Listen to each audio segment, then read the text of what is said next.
आज हम आपको भारत की आंतरिक सुरक्षा से जुड़ी एक ऐसी ऐतिहासिक खबर बताने जा रहे हैं जिसे सुनकर आपका सीना गर्व से चौड़ा हो जाएगा। एक समय था जब भारत का एक बड़ा हिस्सा लाल गलियारे के नाम से जाना जाता था, जहां नक्सलियों का आतंक था और केंद्र सरकार के लिए यह सबसे बड़ी आंतरिक सुरक्षा चुनौती थी। लेकिन अब वो लाल गलियारा सिकुड़कर सिर्फ एक छोटे से क्षेत्र तक सीमित रह गया है। केंद्र सरकार ने आधिकारिक रूप से घोषणा की है कि वामपंथी उग्रवाद से सबसे अधिक प्रभावित जिलों की संख्या 6 से घटकर सिर्फ 3 रह गई है। क्या है यह बड़ी सफलता? यह खबर सिर्फ आंकड़ों की नहीं बल्कि उस परिवर्तन की है जिसने देश के एक बड़े हिस्से में शांति और विकास की नई राह खोली है। गृह मंत्रालय के अनुसार नक्सलवाद से प्रभावित कुल जिलों की संख्या भी 18 से घटकर अब केवल 11 रह गई है। यह नक्सल मुक्त भारत के लक्ष्य की दिशा में एक बहुत बड़ी और निर्णायक उपलब्धि मानी जा रही है। नमस्कार, मैं चंद्रशेखर और आप देख रहे हैं नवप्रदेश टीवी। वो 3 जिले कौन हैं? इस सफलता के बावजूद देश में अभी भी कुछ हॉट स्पॉट बचे हैं जिन पर सुरक्षा बलों का ध्यान सबसे ज्यादा है। सबसे अधिक प्रभावित जो 3 जिले बचे हैं वो सभी छत्तीसगढ़ से हैं। बीजापुर, सुकमा, नारायणपुर। यह संख्या पहले 6 थी जो अब आधी हो गई है। बाकी बचे 8 प्रभावित जिले 4 राज्यों में फैले हैं। छत्तीसगढ़ दंतेवाड़ा, गरियाबंद, कांकेर, मोहला, मानपुर, अंबागढ़ चौकी, कुल 7 जिले छत्तीसगढ़ में हैं।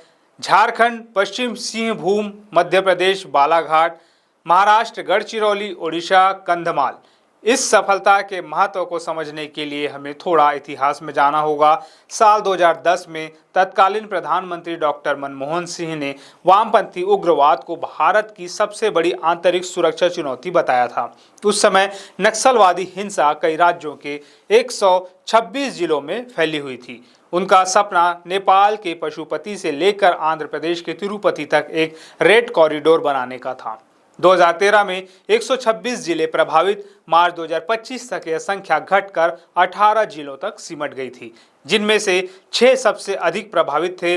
अब सिर्फ 11 जिले प्रभावित और 3 सबसे अधिक प्रभावित है। यह गिरावट दिखाती है कि सरकार की रणनीति ने दशकों पुराने इस समस्या की कमर तोड़ दी है। गृह मंत्रालय ने इस अभूतपूर्व सफलता का श्रेय प्रधानमंत्री नरेंद्र मोदी के नेतृत्व में राष्ट्रीय कार्य योजना और नीति के कठोर कार्यान्वयन को दिया है। यह रणनीति सिर्फ बंदूक पर नहीं बल्कि विकास और विश्वास पर आधारित है।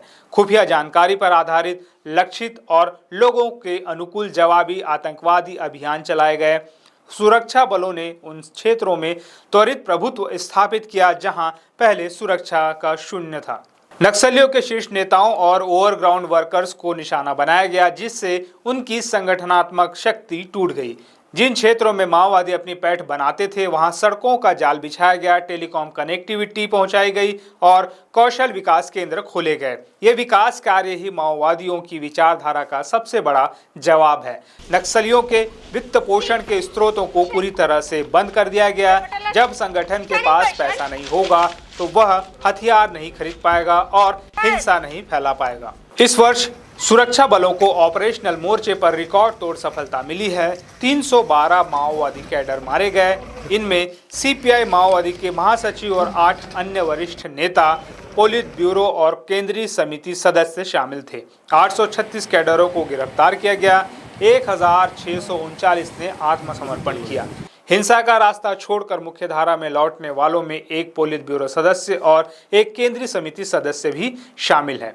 यह स्पष्ट संकेत है कि माओवादी कैडर अब हताशा और दिशाहीन हो चुके हैं। वे समझ गए हैं कि भारत की लोकतांत्रिक व्यवस्था और विकास की धारा से टकराना अब संभव नहीं है। सरकार भी आत्मसमर्पण करने वाले कैडरों को पुनर्वास पैकेज देकर मुख्य धारा में शामिल होने का अवसर दे रही है। केंद्र सरकार ने देश से वामपंथी उग्रवाद को पूरी तरह से समाप्त करने के लिए एक महत्वाकांक्षी लक्ष्य तिथि निर्धारित की है, 31 मार्च 2026।